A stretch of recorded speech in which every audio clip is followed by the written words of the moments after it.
ทักทายสบายดีเมื่อทุกท่านที่เข้ามาตามรับชมทุกท่านเนาะเมื่อนี้ก็ต่อจากคลิปก่อนหน้านี้ที่มาถ่ายให้ทุกท่านเขาเบิ่งถนนหนทางเขตตัวเมืองเนาะก็มาทักเสาฝนตอนนี้ก็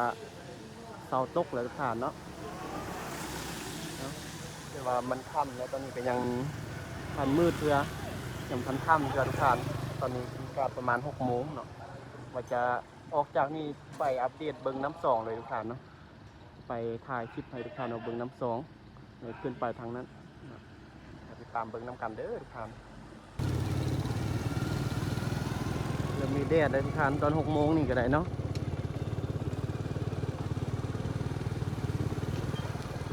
ตอนนี้เป็นเขตบ้านเมืองสองตอนนี้บ้านเวียงแก้วเนาะทุกท่านสัญญาณบอกผิดเป็นเขตที่ต้นนาวัดเวียงแก้วเลยเป็นจุดคนร้ายอยู่นี้เป็นบอนเขาขาย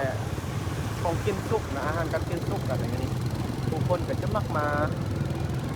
จอดรถซื้อของกินอยู่นี่เนาะทุกท่านนะคนร้ายขนาดนั้นแล้วคนเศร้าแล้วเขาก็มาซื้อของกินเนาะ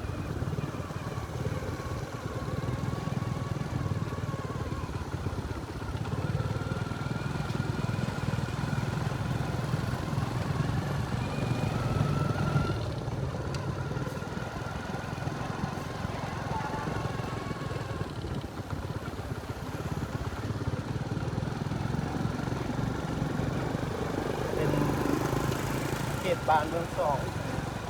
อยู่ในเขตเทศบาลเมืองนี่แหละทุกท่านในถนนหนทางเอาแข่งขึ้นมาเลยออกไปซื้อนี่ก็ตรงไปทางล้วนเนาะ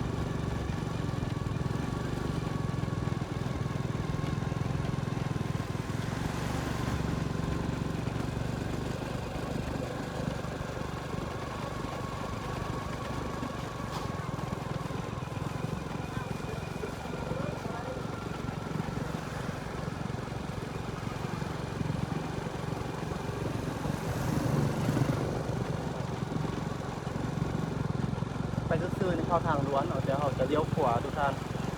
เราไปเบิ้งน้ำสองอยู่แถวขวาพุ่นเนาะ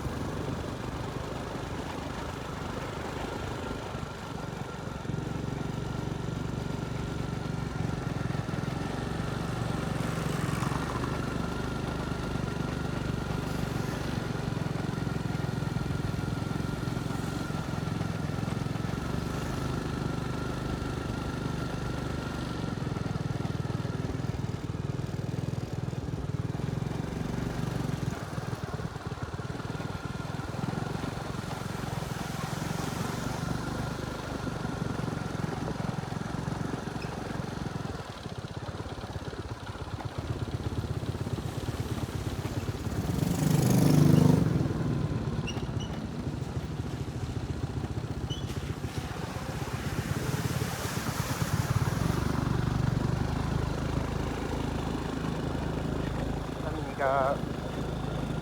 ธุรกิจของคนจีนเนาะอยู่นี่เคยถ่ายไปถ่ายมาตลอดเลยเป็นโอ้อันนี้ก็เปิดหลายห้านแล้วเนาะนี่เสื้อผ้าอย่างต่างๆตรงนี้ก็ไม่ได้ไปถ่ายคลิปไปทุกทางเอาเบิ้งแถวขับจังทุกทางเนาะไม่ได้ไปเลย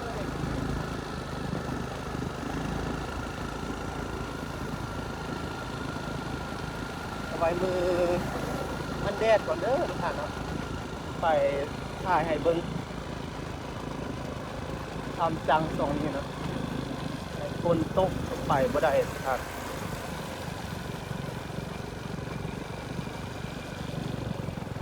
มันก็เริ่มแดดออกแล้วสวยงามแล้วเนี่ยนะมีหมอกมีแสงเลยนึงเนาะ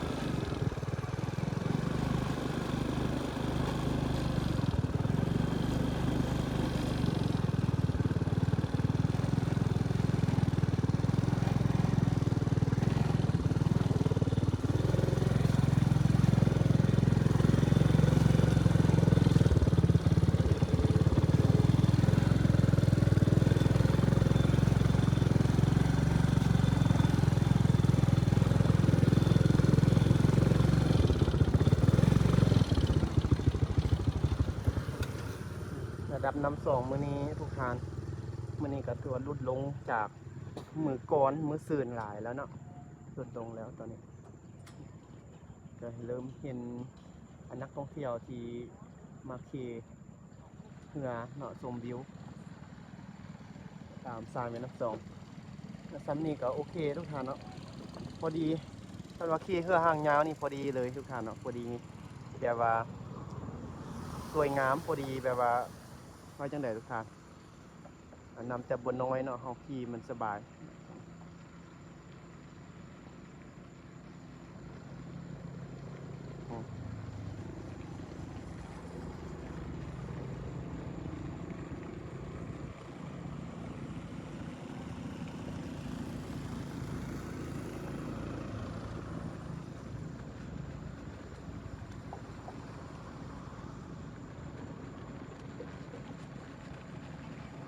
บรรยากาศตอน6 โมงแรงเด้อทุกท่านนี่ก็6 โมงแรงแล้ว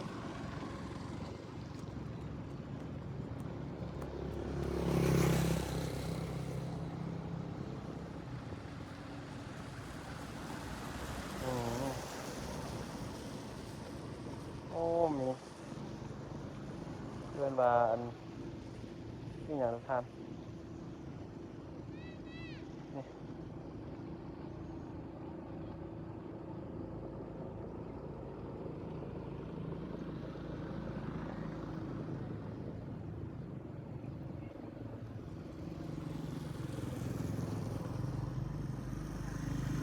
อันนี้ที่เป็นสวงยามแรงเรายืนอยู่ที่ขัวคอนกรีตนะทุกท่านจะมีขัวคอนกรีตที่ว่าเพิ่นสร้างอยู่แถวในปัจจุบันนี้เพิ่นสร้างอยู่แถวเขตบานปากเปาะหาบานเวียงสมัยแดเนาะเป็นขัวใหญ่ขนาดใหญ่แบบนี้เนาะทุกท่านในปัจจุบันนี้ว่าเพิ่นกำลังก่อสร้างแต่บ่แน่ใจว่าตอนนี้นี่แล้วหรือบ่ทุกท่านเนาะก็บ่ได้ไปเบิ่งบ่ได้ไปถ่ายคลิปให้ทุกท่านเฮาเบิ่งแหละไว้มีโอกาสจะได้ไปถ่ายคลิปให้ทุกท่านเฮาเบิ่งตื่มเนาะอยู่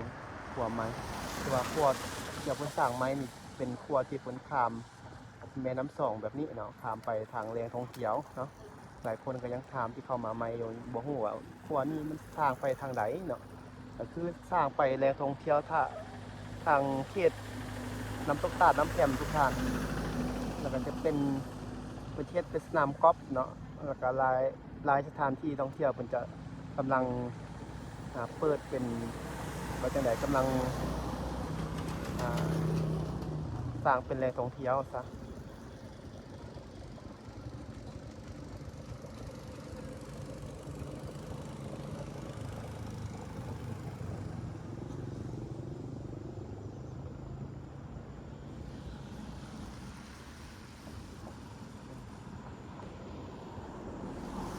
หลังจากฝนตกเสาแล้วเนาะ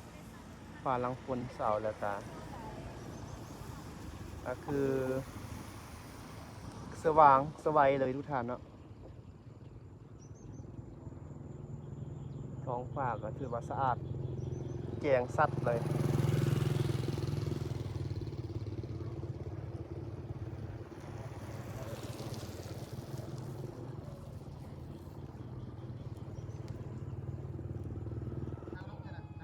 อืม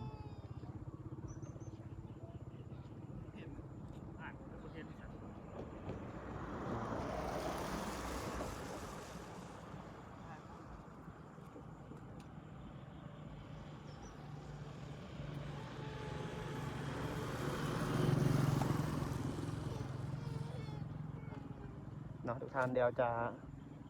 ขี่รถพาทุกท่านชมภาพบรรยากาศออกไปทางนี้เลยเนาะขึ้นไปมันจะมีทางเนาะเรียบตามสายแม่น้ำสองนี่ขึ้นไปมันออกไปทางเขตบ้านห้วยชะเงาเนาะไปติดตามเบิ่งนำกันเลยทุกท่าน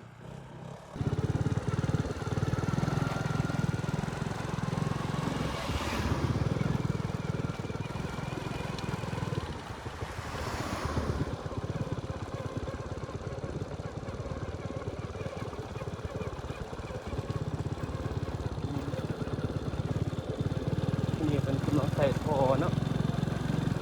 ลังจะถมดินเนี่ยทีนี้นะจะเอาดินมาถมเลยเป็นเฮ็ดของระบายน้ำเลยนะคือแบบนี้นะ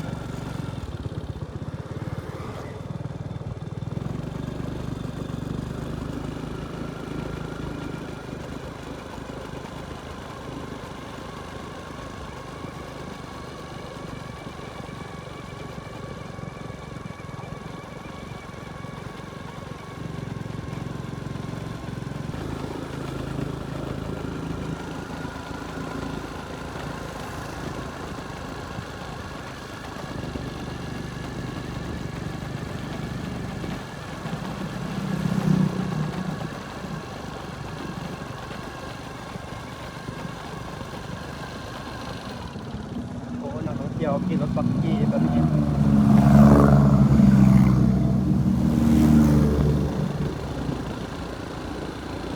สำหรับรถ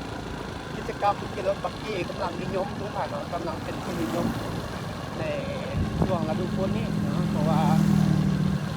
เป็นช่วงที่แบบวิวงามเนาะขี่รถบักกี้ไปท่องเที่ยวนี่แบบว่าท้าทายดีนะ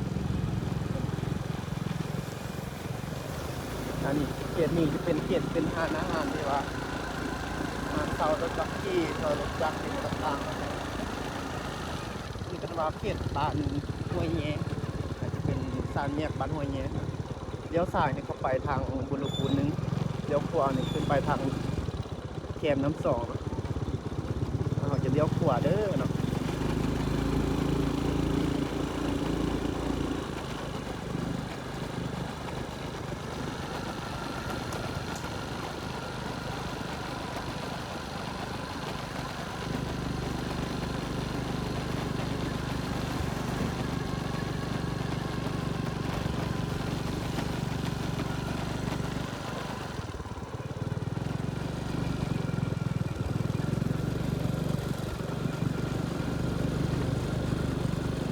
แต่ว่าลดลงแล้วทุกท่านเนาะแต่ฝนบ่ตก2-3 มื้อ4 มื้อมื้อต่อไปนี่ก็น่าจะลดลงหลายกว่านี้แล้วทุกท่านจะให้หมดฤดูฝนไวๆนี่เนาะปล่อยมันหมดไวๆนี่แหละทุกท่านเพื่อนักท่องเที่ยวก็จะมาเที่ยวเมืองเวียงเอาเพิ่มขึ้นหลายขึ้นทุกท่านโดยเฉพาะเป็นคนลาวเองที่มักมาขี่เรือคายักเนาะเรือคายักเป็นหนึ่งกิจกรรมที่คนลาวเขามักแล้วก็ส่วนหลายก็มักมาขี่ช่วงน้ำใสๆทุกท่านก็จะมักมาถ่ายรูปมาขี่เรือเนาะหลายแห่งช่วงนั้นช่วงฤดูฝนจังซี่ก็บ่ค่อยมาปานใดสำหรับนักท่องเที่ยวคนลาวเฮาที่อยู่ที่ได้มาเที่ยวเมืองเวียงเฮาเนาะช่วงฤดูฝนนี่ก็มีส่วนใหญ่เป็นต่างประเทศเขามักในการท้าทายส่วนใหญ่คนลาวกับบ่ค่อยมีปานใดมีก็มีส่วนน้อยเนาะเป็น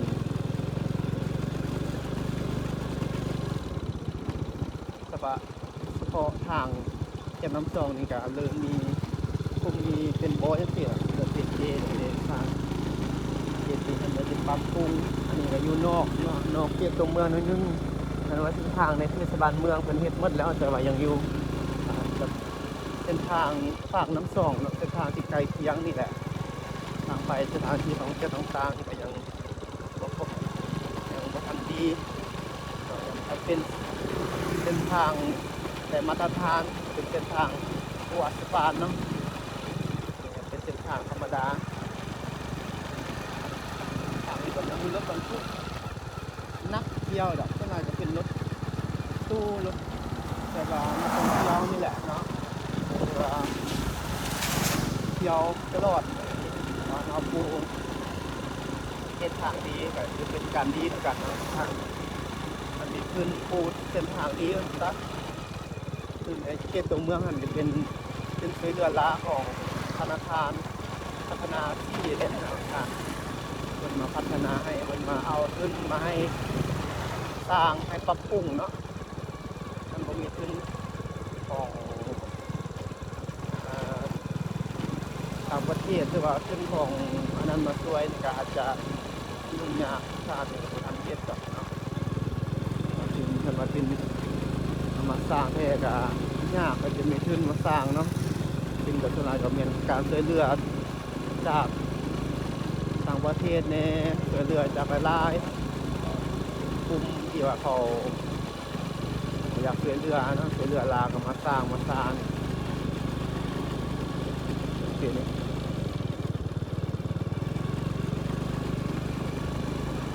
สำหรับพวกแก้วทุกท่านก็บ่ได้ไปถ่ายเนาะบ่ได้ไปเบิ่งฝ่ายถ่ายคลิปไปทุกท่านเอาเบิ่งนะครับพวกแก้วแต่ช่วงนี้ก็ยังบ่ทันว่าจะเปิดเป็นทางการเทื่อเนาะยังทันแล้วนะเป็นช่วงทุกคนก็ต้องตก